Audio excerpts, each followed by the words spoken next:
Всем доброй ночи.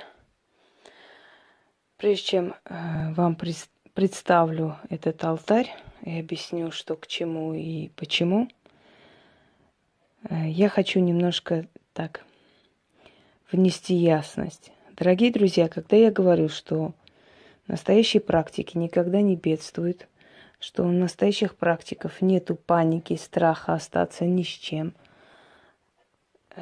что они вполне обеспеченные люди, они не богатеют до таких масштабов, чтобы просто, невероятных, потому что силы не позволяют им богатеть настолько, чтобы они забросили это ремесло. Они должны работать полную силу всю жизнь, но всю жизнь компенсацию за вот эти все моральные пройденные трудности в жизни, они получают то, что хотят. В древние времена ведьмы точно так же, живя в селениях, как некоторые говорят, не брали плату. Неправда это. Говорю вам по примеру своей бабушки, что очень даже брали плату и вполне приличную. Только в деревнях был денежный эквивалент немножко другой. Поэтому плата бралась, скажем, дровами. Плата бралась работой, которую производили во дворе ведьмы или в хозяйстве ее. Плата бралась животными, домашним скотом, то есть курами, гусями и прочее. В нашем селе до сих пор сейчас живет, она уже старая женщина, живет женщина, которая, в принципе, очень востребована, очень известна, к ней едут со всех селений. За ее спиной много чего говорят, в лицо боятся сказать, очень боятся ее. Не буду ее называть, но все, кто живет в моем родном селе, ее хорошо знают. Она как-то покупала у одного из наших родственников, который является охотником, волчье сердце. Она сказала, что отдаст немалые деньги, просто надо достать ей волчье сердце, очень просила. Для чего-то наверняка просила, не так ли? Так вот, к этой женщине ездит и ездит без конца.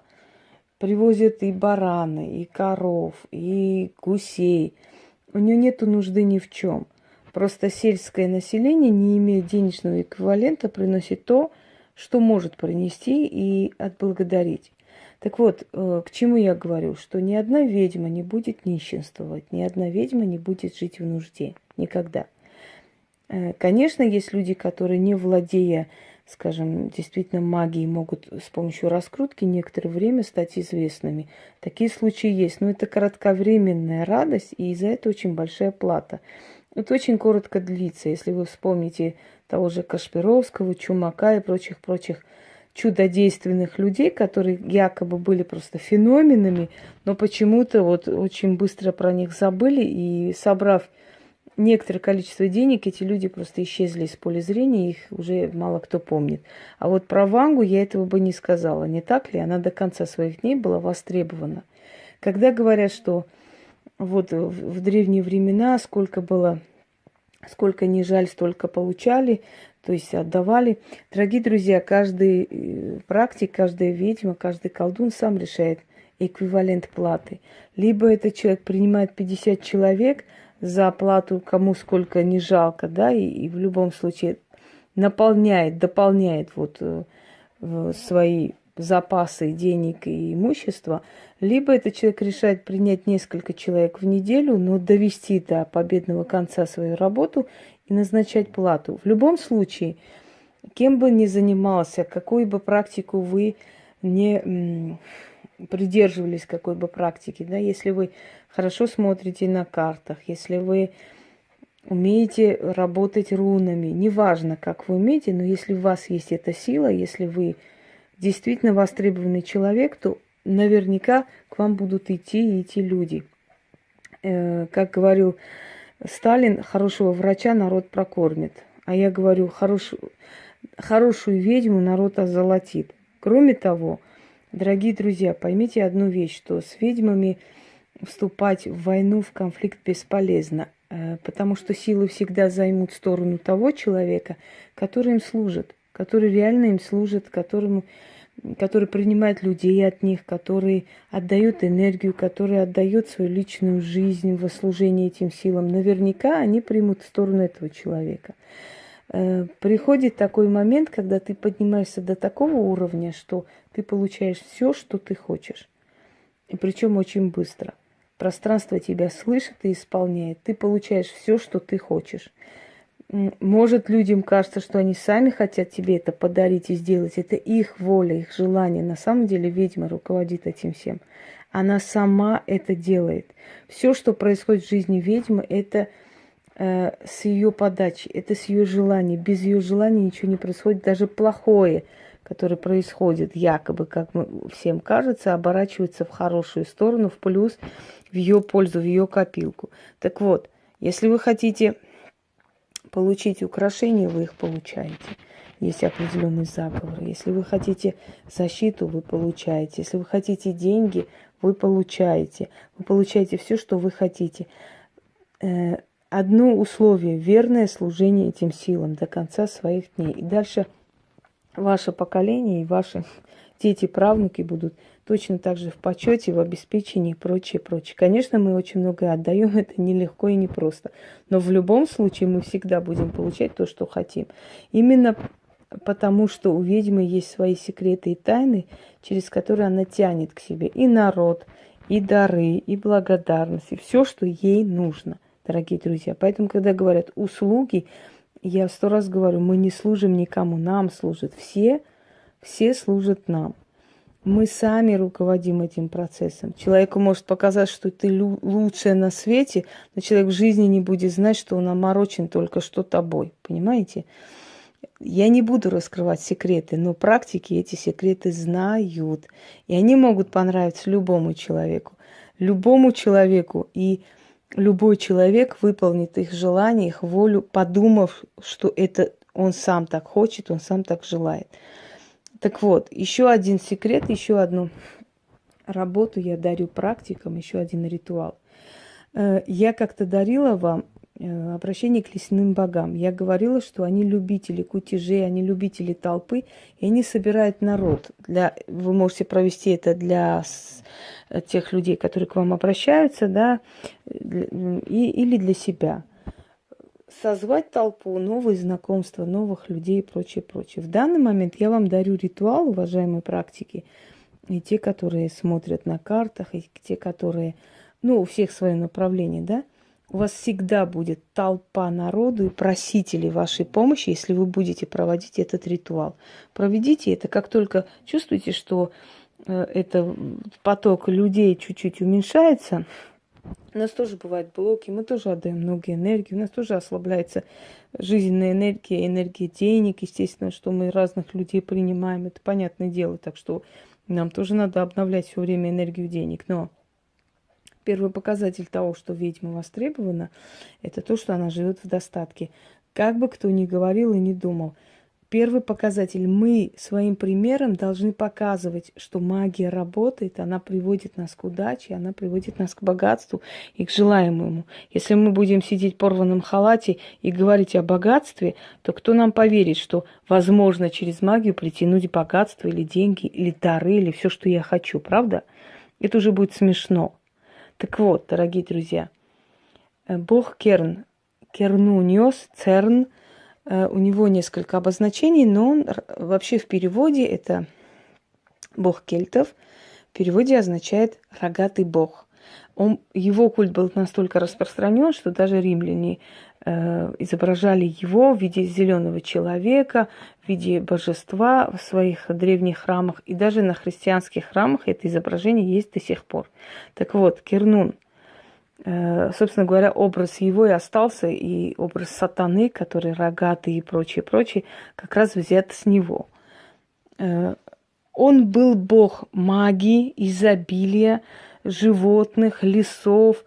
В общем, он и обучал магии, он и показывал, он помогал человеку понять язык птиц, язык зверей, животных и так далее.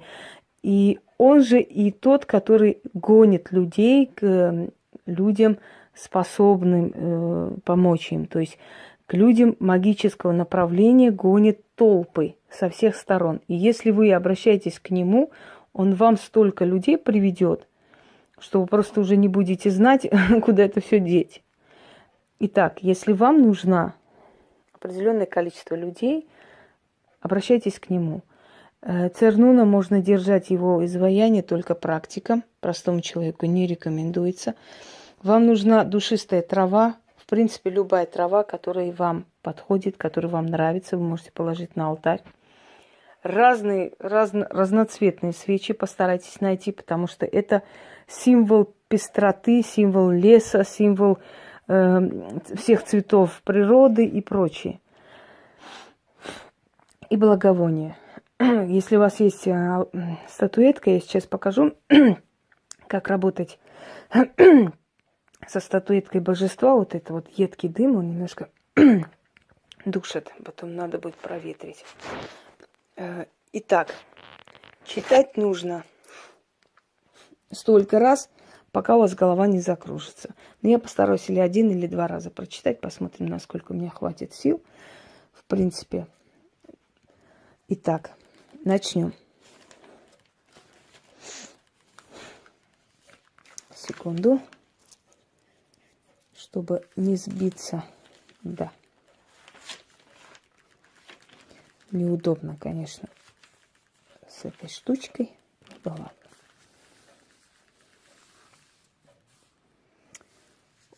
Окернунос, ты можешь мне помочь? Внемли моей просьбы. Помоги мне сейчас. Я приветствую тебя, рогатый бог. Бог изобилия и щедрости. Ты владеешь толпами. Ты знаток магии. И я к тебе обращаюсь. Кто ищет помощь магии, направь их ко мне. Кто ищет предсказания, направь их ко мне. Кто ищет спасения, направь их ко мне. Гони ко мне толпу просящих помощи, приносящих мне прибыль, дары мне вручающих. С юга, с запада, с востока, с севера направь мне толпы, просящих моей помощи. О Кернунос, внемли и исполни мою просьбу. Да направится ко мне толпа просящих моей помощи, да исполнит Кернунос мою просьбу. Заклинаю. Берите благовоние или там душистую траву, вот так проводите и говорите: «О Кернунос, гони с запада, с севера, с юга, с востока толпу просящих моей помощи. Кому нужно спасение, кому нужно предсказание, кому нужна помощь, кто ищет магию, кто ищет ясновидца, кто ведьму ищет, всех направь к моему порогу. О Кернунос, гони толпу просящих моей помощи. Да придут они с прибылью для меня, с дарами для меня, с благодарностью, а я с тобою поделюсь. Да будет сказанное мною, услышано тобою и исполнено. Заклинаю, заклинаю, заклинаю». Проведите вот руками по огню свечей. Еще раз говорите: внемли моей просьбе, а я с тобою поделюсь. Внемли моей просьбе, а я с тобою поделюсь. Внемли моей просьбе, а я с тобою поделюсь. Да будет слово мое услышано тобою и исполнено. Заклинаю, заклинаю, заклинаю. Итак, когда у вас начнется поток людей, постарайтесь с каждой платой что-то ему оставить. Ну, например, купите благовоние или зажгите свечу, благодарите. В любом случае нужно замечать нужно ту помощь, которую он оказал. То есть благодарить его за эту помощь. И каждый раз обращайтесь к нему, когда вам нужна просто толпа людей. Вот вам нужно это сейчас, вы готовы работать, у вас много энергии. Иногда энергия, которая внутри нас, начинает нас жрать просто-напросто, и нам нужно куда-то это использовать. Вы провели, у вас идут люди, все. Устали, можете отдохнуть, потом снова провели. Вы будете контролировать этот процесс, потому что все практики контролируют этот процесс. Все. Когда мы поднимаемся до определенного уровня, у нас уже с этим проблем нету, у нас расслабленное, спокойное состояние. Только по той причине, что мы знаем, что мы обратимся и нам дадут.